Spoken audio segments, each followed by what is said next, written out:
protesting, looting, violence, Antifa, Black Lives Matter. We have it all packed in one massive show for you, and who better to bring it to you than me? All that's coming up right now on I'm Right.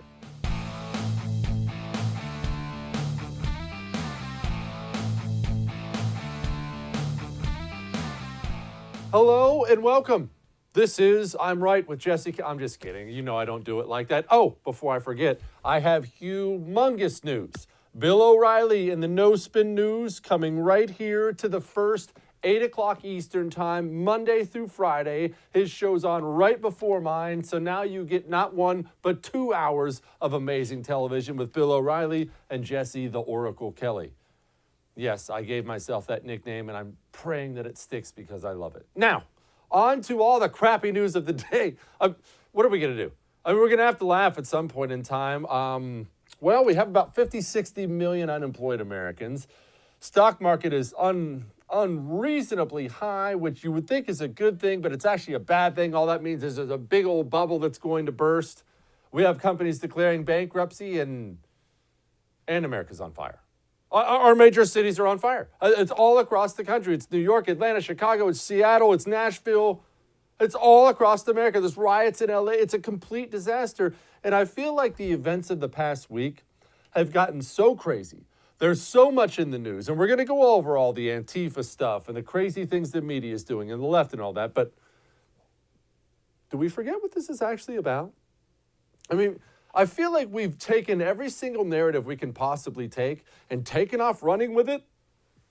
This is about the murder of George Floyd by a police officer. That police officer has since been arrested and charged. Have we not handled the problem?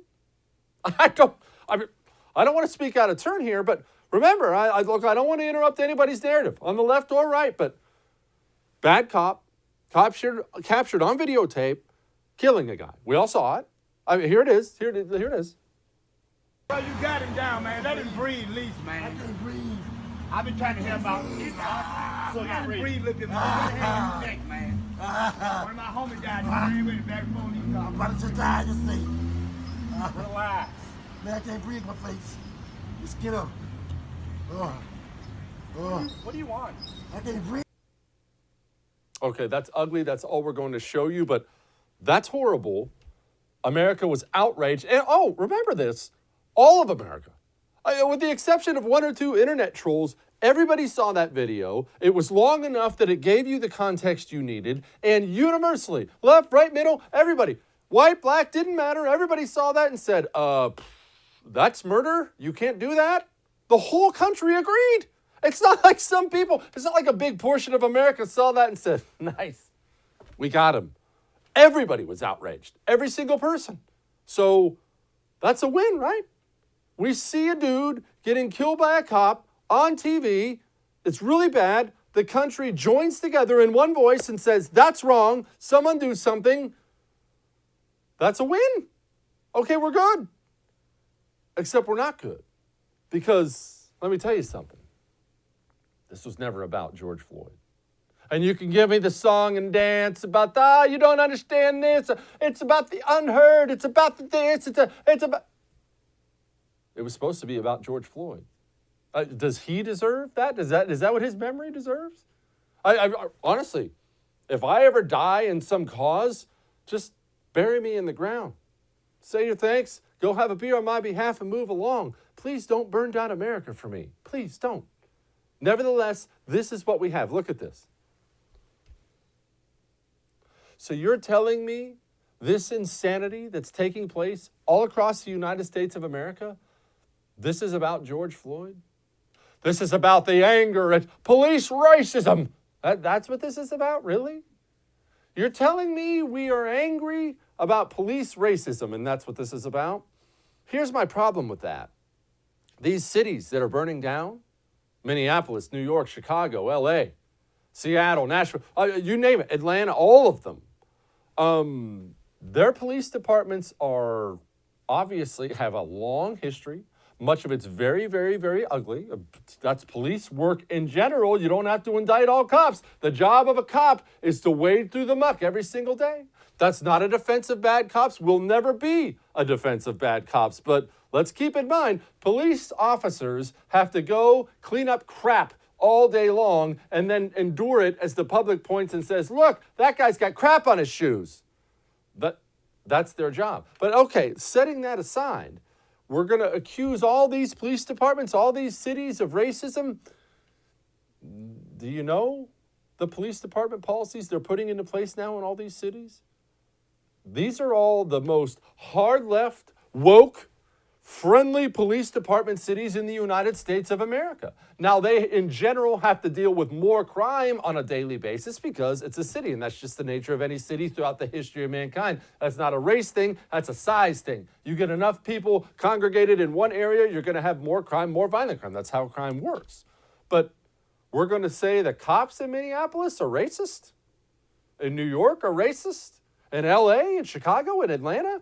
These police departments, I mean, we have public statements all over the place. They have gone, some people would say too far. They have bent over backwards to say, oh, look at how friendly we are. We're very friendly. Look at how woke. Look, we're the diversity police. We're fine. We're now supposed to believe these are all a bunch of card-carrying racists? Is that the argument we're making? And the reason I ask the question is, nobody can give me a straight answer right now on what all these protesters want, on what all these rioters want. This was supposed to be about George Floyd. Okay, the officer in question, the officer in the video has been arrested and charged with murder. So, assuming it's no longer about George Floyd, I mean, unless you want the officer already strung up in some lynch mob, if it's no longer about George Floyd and that officer, what is it about? Why can nobody give me an answer? The only answers I get are racism. Okay, so you're telling me these cities are racist? Well, the cops are. Okay, but these are big city police departments. Have you ever interacted with a big city police department? I live in Houston. I travel all over the country, New York. And what the police departments are, there's 1 million black people, 1 million Hispanic people, 1 million people of every ethnicity and race in a police department. But you're telling me that police department's racist? Is that honestly what you're telling me now? But we can't have this conversation because it's moved onto something totally different. Now it's about Antifa. Now it's about looting free Nikes. Now it's about screaming at cops. Now it's about spray painting memorials. Now it's just about idiocy. Now it's just a riot and it's not about anything. That's what I'm trying to get to. Nobody can give me a straight answer what these things are about because nobody knows. George Floyd's brother, to his credit, he's stepping up and telling the truth. I just had to come down here, to speak to people and let people know that just channel your anger elsewhere. Don't tear up your town. All of this is not necessary because if his own family and blood is not doing it, then why are you?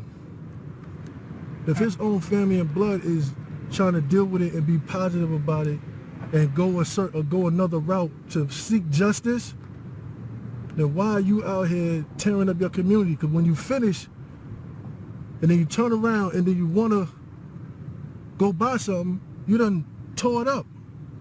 So now you messed up your own living arrangements. So just relax. Justice will be served.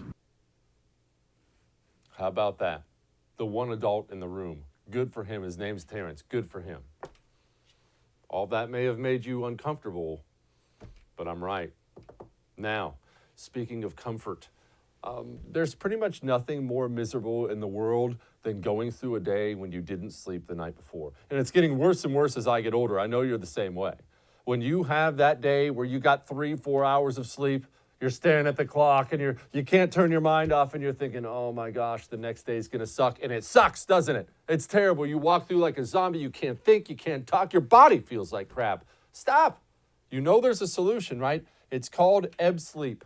Go buy one. It's a wearable device. It's not sleeping pills. It's not a mouth guard. It's a wearable device that targets those thoughts that race through your mind and keep you awake. Go to tryebb.com/Jesse. That's tryebb.com/Jesse. Use the promo code Jesse. Get yourself $25 off. Ebb Sleep. We'll be right back.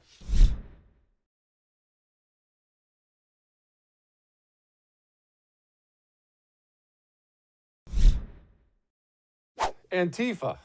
People talk about Antifa all the time, and let's be clear about what Antifa actually is.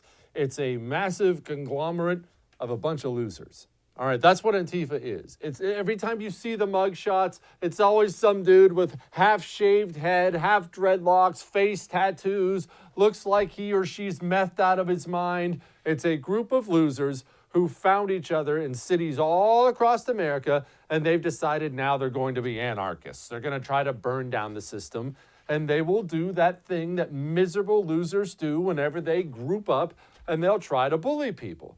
Now, they do this all the time in unarmed areas for a reason. That's because nobody will fight back. Nobody will push back. That's why you see Antifa constantly beating people up in Portland and trashing things in Portland. You know where you're never going to see that? Lubbock, Texas. Antifa, sadly, has not come up with a big group of people to attack people in Lubbock, Texas. I wonder why that is. But rest assured, this is an anarchist group, and Donald Trump came out and he said, quote, "The United States of America will be designating Antifa as a terrorist organization." A.G. Barr, obviously heavily involved in this, came out and said, quote, "With the rioting that is occurring in many of our cities around the country, the voices of peaceful and legitimate protests have been hijacked by violent and radical elements. Groups of outside radicals and agitators are exploiting the situation to pursue their own separate, violent, and extremist agenda. The violence instigated and carried out by Antifa and other similar groups in connection with the rioting is domestic terrorism and will be treated accordingly."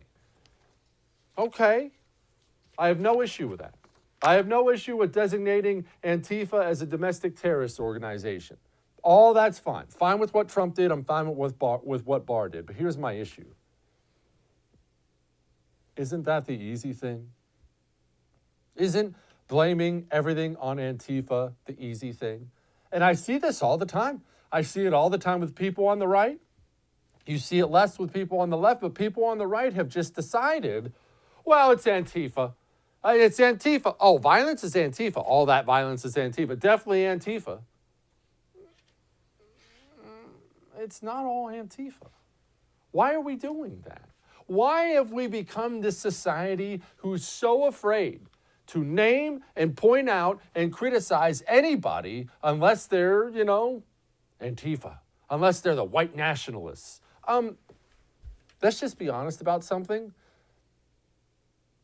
Black people were doing a lot of this looting too. Within hours after the whole George Floyd thing, they were tearing through Foot Locker. They were burning down Target. You saw all those videos of Target on fire. That wasn't Antifa. Let's just be honest about this. This looting and rioting is a massive group of all kinds of different people from all kinds of walks of life. I have no problem with you blaming a lot of it on Antifa. It's not only Antifa.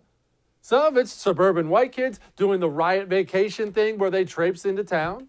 Some of it's black gangs. Some of it's just black people in a bad neighborhood who want something free. And a lot of the good people out there who are trying to make sure things are nonviolent are people from all backgrounds and all colors. But why do we constantly feel the need that we have to tiptoe around certain things? Well, it's definitely racism. What are you talking about, racism? Virtually, that doesn't happen hardly at all anymore. The numbers say it doesn't happen hardly at all anymore. It's racism. Okay, all right, I'll just give you that one there. But obviously, as we can see from all the video, the protesters come from all walks of life. No, it's all Antifa. Well, wait, that's not true. What do you mean it's all Antifa? That's not true. Have you seen the video? Shut up, racist. Wait, what? That's what we've done now in this country. We've become so pathetic and so soft that we're afraid to ever address real problems because all politics now, not just by the politicians, by the pundits, by the average everyday Joe like you and me, everybody, they try to operate in a world where they just try to not get yelled at. It's not that anyone's trying to address the problem. You're trying to make sure I don't get screamed at. See, the difference is I work for the First and they let me say whatever I want. That's difference number one. Difference number two is I don't care how many people yell at me. I'm going to come here and tell you my honest opinion. And blaming all this violence, all the destruction on Antifa and only Antifa is a gigantic, cowardly cop-out, and it's completely untrue. It's completely untrue. There are opportunists and scumbags from every walk of life, of every single skin color, and anyone who tells you otherwise has an agenda. I'm sick to death of it. Jenna Ellis, Trump's lawyer, came out and said he made the right decision. And I think that President Trump took swift and decisive action here by labeling the Antifa as a domestic terrorist organization. And, this now allows, as Attorney General Bill Barr said yesterday, more of the federal resources to be involved with the FBI Joint Terrorism Task Force, the U.S. Attorney's offices, and local and state law enforcement to then make sure to combat these acts of violent terrorism. Because, of course, under the United States Constitution, we have the right to protest, we have the right to speech, we have the right to petition the government for redress of grievances, but these acts are nothing short of terrorism. By trying to coerce and influence government policy through violence, that's never the appropriate action. And so for President Trump, I think that this was a very welcome designation, and this is something that Attorney General Bill Barr has said will certainly be enforced. Good for her. Outstanding. Go after Antifa. Crush Antifa like a bug. Just know this. It's not only Antifa. Come on now. All right. We got a lot more show. Hang on.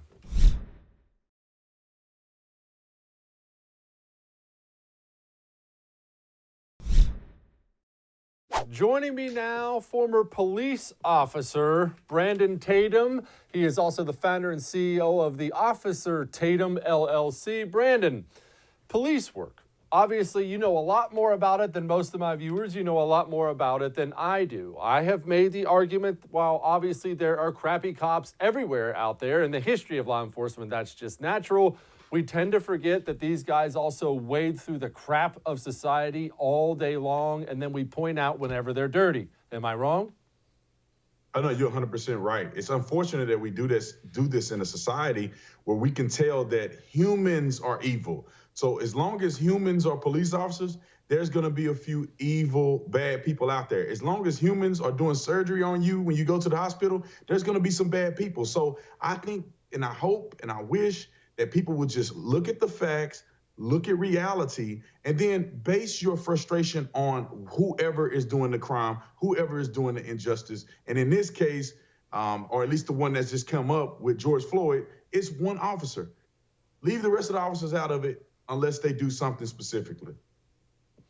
I'm glad you brought up look at the facts, because here's something that has completely weirded me out about this entire thing.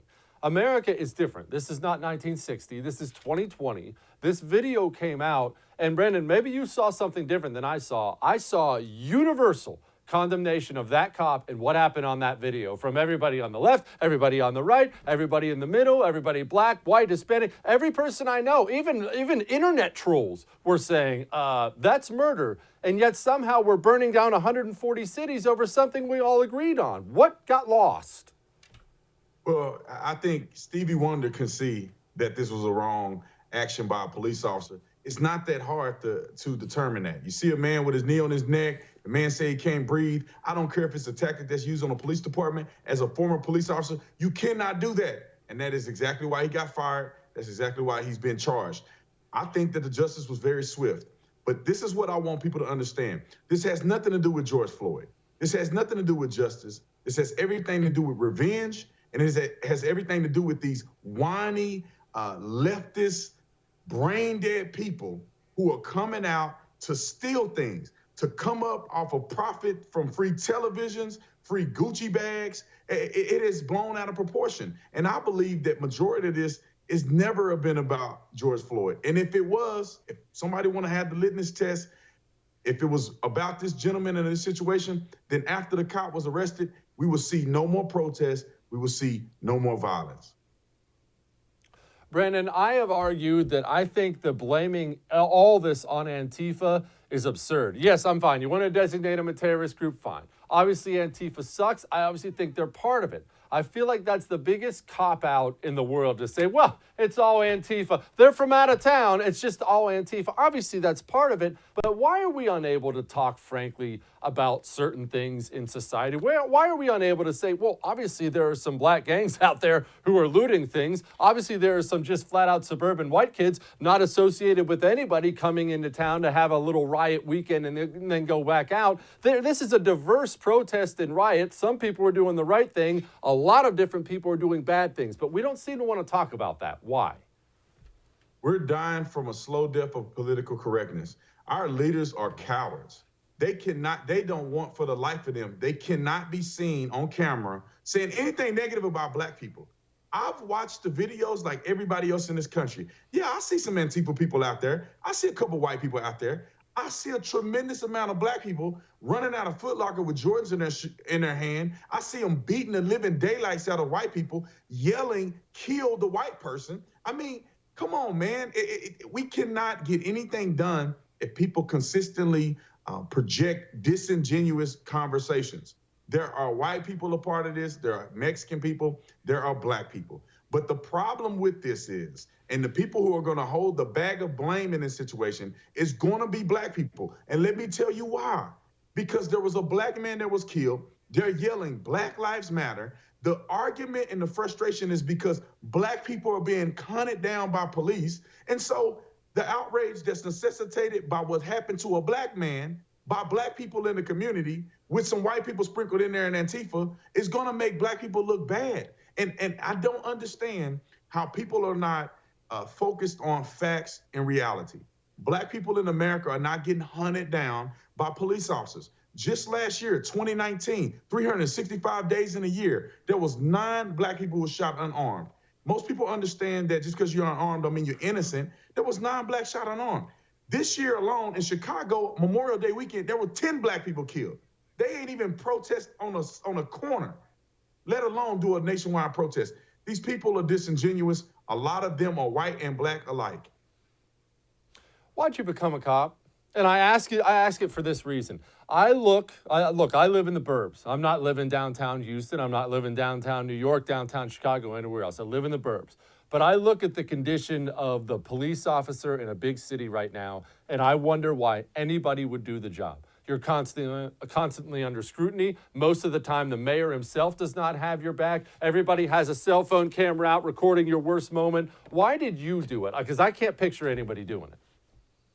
Well, it's because you love the community and you love people more than you love yourself. And that's pretty much the greatest amongst us. And there's some ragdolls in there, but the greatest amongst us decide that they want to protect their community and they're going to do it at any cost. Even though you don't get paid that much money, even though your life is in danger, and most people are crappy that you deal with on a day-to-day basis, and they're having their worst day ever. But you do it because you love the people more than you love yourself. The reason why I initially did it is because I love my family more than I love my own safety and self. And I said, look, I need a job that has benefits. And after I did a ride along, man, I was blown away at the heroism of police officers. And so I did the job. I was able to patrol my community the best way I thought was possible. I was able to affect change, and I thought it was one of the greatest jobs that anybody could ever do. And let me say this, let me correct that. I don't think it's a job, it's a calling. And these people are called, and that's why they do it.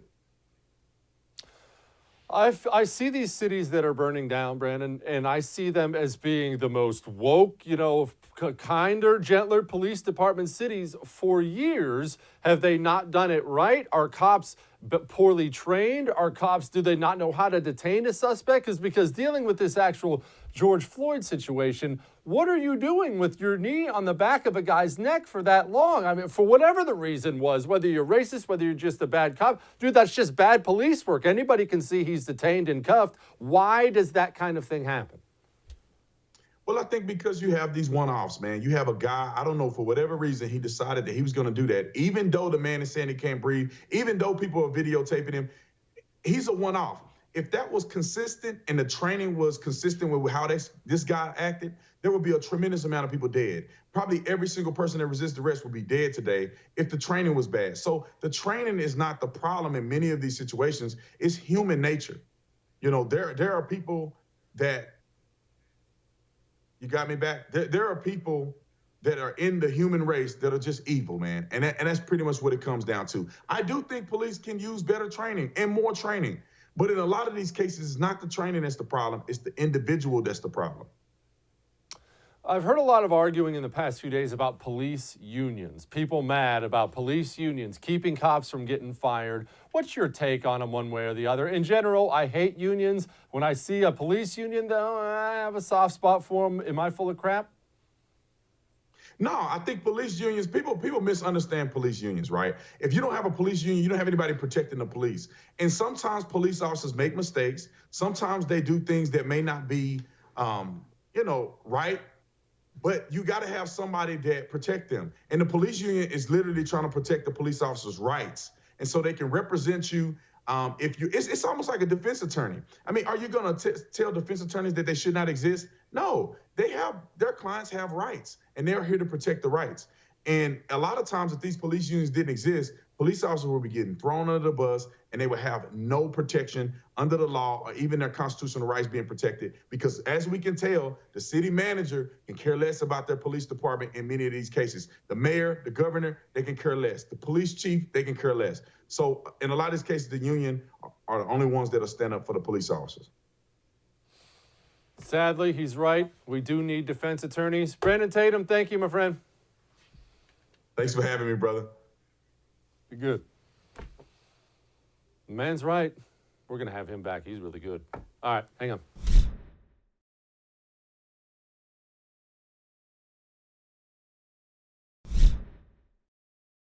There's an old saying out there, where there's smoke, there's fire. Now, I don't know who came up with that saying, so I'm going to take credit for it. So I just came up with that. Please quote me accordingly. Where there's smoke, there's fire. What are we supposed to make of the left and their conduct during these protests and riots? Let's have a conversation, people. What are we supposed to make of this? Because what I'm staring at right here is the immediate relatives of several major U.S. politicians taking part in some cases being arrested at riots tearing down American cities. I'm looking at leftist celebrities bailing out, providing mass quantities of bail money for people burning down American cities. At what point in time are we simply going to accept the fact that the leftists in America now are not an opposing political party with just kind of a different view on how things should work out? The leftists in this country right now, they're an insurgency, and they conduct themselves constantly as if they're an insurgency trying to bring this place down, and nobody wants to talk about that or point that out because it makes us uncomfortable, doesn't it? I mean, it's easier to accept if you're just a standard person on the right and you see this leftist across the street, and it's just easier to accept if you think, wow, okay, so he loves abortion. All right, he wants taxes a little higher than I do. Look, it's just two sides. It's just two different sides of the same coin. Brother, no, it's not. He wants to destroy you and everything you care about. I don't care if that makes you uncomfortable. It's true. And you know what? The apple doesn't fall far from the tree. Look at all these people. De Blasio's daughter, Chiara, I'm not sure if how you say that, arrested at a riot in New York City. An anti-cop riot in New York City. The mayor's daughter was arrested there. Oh, by the way, the mayor came out and defended her. I love my daughter deeply. I honor her. She is such a good human being. She only wants to do good in the world. She wants to see a better and more peaceful world. She believes a lot of change is needed. I'm proud of her that she cares so much that she was willing to go out there and do something about it. That's how you end up with somebody like that. I want you to imagine what your father would have said to you if you got arrested at an anti-cop rally downtown. I personally probably wouldn't be alive today to do this show had I ever been arrested at an anti-cop rally. And as such, now, as a grown adult, it would never occur to me to go to an anti-cop rally because my dad would have murdered me. But when your dad says, ha, atta girl, baby, proud of you, then you get what you get. Oh, he's not alone, though. Minnesota Attorney General Keith Ellison, here he is holding up an Antifa pamphlet. This is the Attorney General of Minnesota. Yeah, that's a problem, isn't it? Oh, did I mention Minnesota Attorney General Keith Ellison's son? He supports Antifa, openly declared his support for Antifa. Well, that's two major Democrats in the United States of America. But wait, Ilhan Omar, she had a child supporting Antifa. But it's not just politicians. It's actors, it's actresses, it's musicians. Here is the ever so eloquent Cardi B. So I just want to give my POV. Seeing people looting and going extremely outraged, it makes me feel like, yes, finally, is gonna hear us now, yeah. Ted Cruz decided to take a shot back at Justin Timberlake. You see, Justin Timberlake, I'm sorry to admit this, people, but the celebrities you love, Justin Timberlake, Chrissy Teigen, Steve Carell, nice guy Steve Carell with The Office, Seth Rogen, old goofy Seth Rogen, I love his movies. These guys are saying they're going to bail out the people burning down America's cities. Ted Cruz probably nailed it best when he said, Justin, how about giving your millions to a fund to help the African American and Hispanic small businesses that are being burned and looted, rather than a fund to bail out the spoiled, often white Antifa terrorists who are destroying our minority communities? Here's the point, ladies and gentlemen.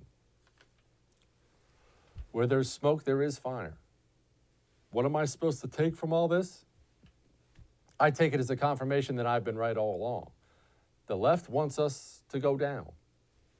They're looking at the burning of America, and they're celebrating while you look on in horror. All right, we got more.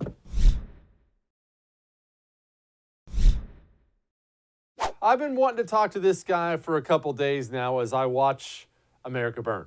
I mean, it's not as if I'm thrilled about it either, or anybody's thrilled about it, and I'm sure Jim Hansen's not thrilled about it, so allow us to welcome in Jim Hansen, former Green Beret and current president of the Security Studies Group. Jim, before we get to the reasons behind all this, these crazy leftists and how they're basically an insurgency, would you maybe drop a pointer or two for some American in a city or suburb or rurally who's looking around and thinking, probably time I took some responsibility for my own security? What should they be looking for out there? What should they do? Buy guns and ammo, and then train with the guns, and then be prepared when the police aren't there. If we saw one thing in this whole debacle, it's that when the excrement hit the rotary oscillator, the police were gone in far too many cities. So if you live in a blue city or a blue state, you might as well assume you're on your own. And that's not a lick on the cops. That's the lick on the people who tell the cops they can't take care of us. Jim, I look at this, and I obviously see my own point of view with it, but I will tell you, I look at this and I see just further evidence of the fracturing of America between urban and rural. It's been happening, obviously, for years now. There's always been a divide there, but it's so bad now. I feel like leftists just pour into American cities, and anybody right or center right flees the cities as fast as humanly possible, and it's created two different Americas. Am I wrong? No, you're absolutely right. The only real danger is that a lot of the leftists in those cities that they've destroyed are now leaving and moving to decent red state cities and trying to turn them into the kind of crap holes they did with their own. So yeah, I think we need to figure out how to ban, people from California and New York City moving to decent places. It's definitely a situation where there are two mentalities and two ways of living, and only one of them's compatible with liberty, freedom, and prosperity, and that's our kind. Jim, it's not as if I'm expecting massive media to point out this fact, but the truth of the matter is this. These cities, I talked about it in the opening of the show, New York, Minneapolis, Seattle, Nashville, LA, Atlanta, where all these riots are happening, these are not racist police departments, or in the very least over the past years, they have gone out of their way to become the most woke, the most friendly, hands off. We're going to be community, we're going to get in touch with the community police departments. These are not some, Confederate flag waving, neo-Nazi police departments here. And everybody's acting as if it's just an accepted fact that these big city police departments are racist. Half the cops are black. most of the big city police departments match the communities they live in. They've made a concerted effort to recruit from the community to bring people in.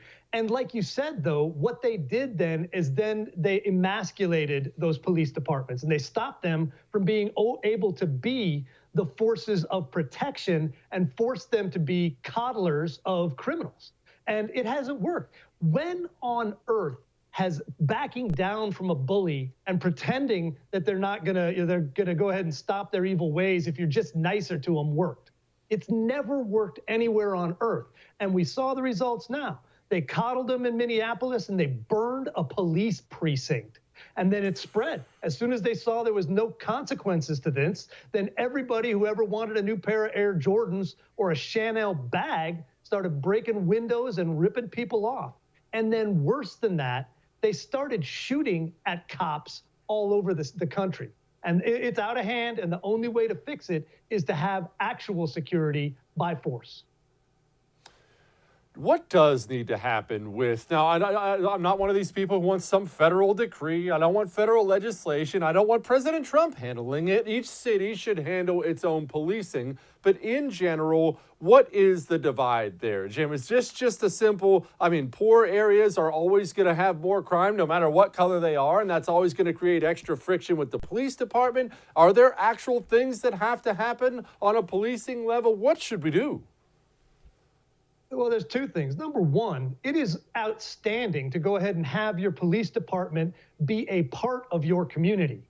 But they shouldn't be the part that stands there while people break and steal things and beat up innocent civilians. They have to be the ones who stand up and say, knock it off, and then knock somebody down if they don't do it.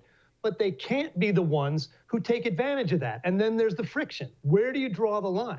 And you always, if you look at it, the stats on police violence have been going down for decades, and they've gone down every year Trump's been in office. So it's not a problem of an increase in police violence. It's a problem of activist groups and other people pretending that every act of police misconduct is happening the same way every day. We need to get the media and the activist groups to stop highlighting this as if it is an epidemic and treat it as what it is. It's an aberration and something that the police departments can fix themselves. Why does everybody love that word racism so much, Jim? It drives me crazy. It's not as if I think racism doesn't exist. Prejudice has always existed, will always exist. I actually argue every human has some of it inside of them. Some people would just try to actually fight it and some embrace it. But I feel like America is obsessed with it. That anytime we see a video like that awful George Floyd video, it's racism, racist, racist, racist. Could we, whoa, maybe it's a bad cop. Before anybody knew what was going on, before we knew if that cop had adopted 20 black kids, we decided he was a member of the KKK instead of just a crappy cop. Why are we obsessed with the word racism?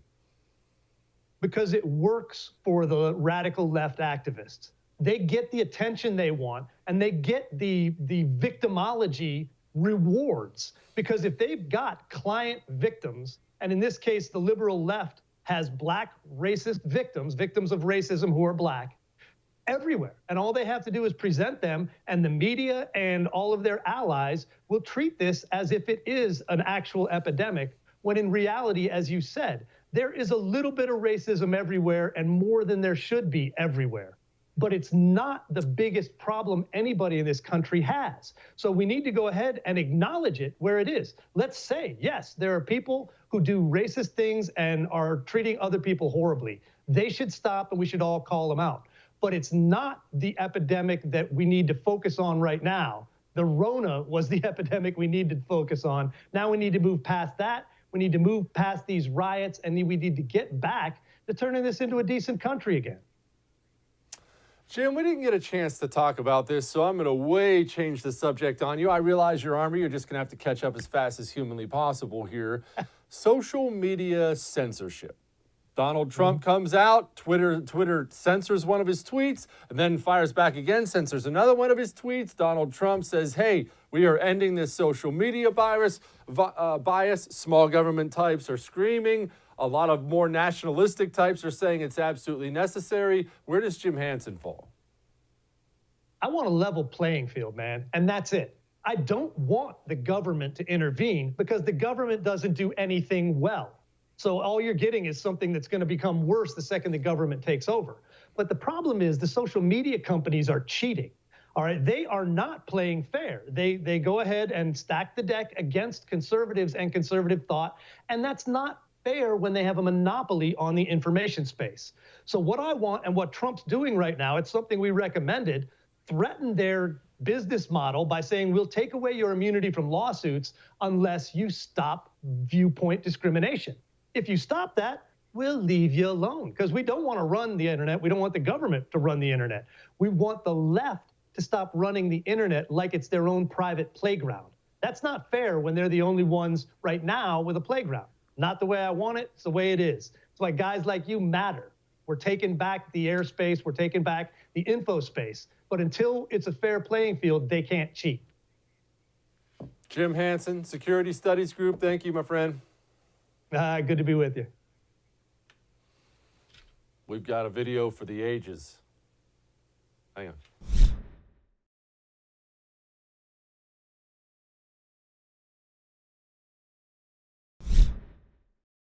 I have breaking news. We may have finally found the answer to the age-old question, what happens when an unstoppable force meets an immovable object? You see all over the place, we have these protesters. They're standing in the road. There are cars. They're trying to get by. Now the protesters are getting violent. They're jumping on the cars. People don't know what to do. And here, as you can see, there's a car. The car runs into some protesters and isn't sure what to do. Ooh. Well, I think there we have our answer, ladies and gentlemen. You see, even if it's a Prius, I know this is breaking news, even if it's a Prius, stay out from in front of the car. Otherwise, you end up going down like that. All right, see you tomorrow.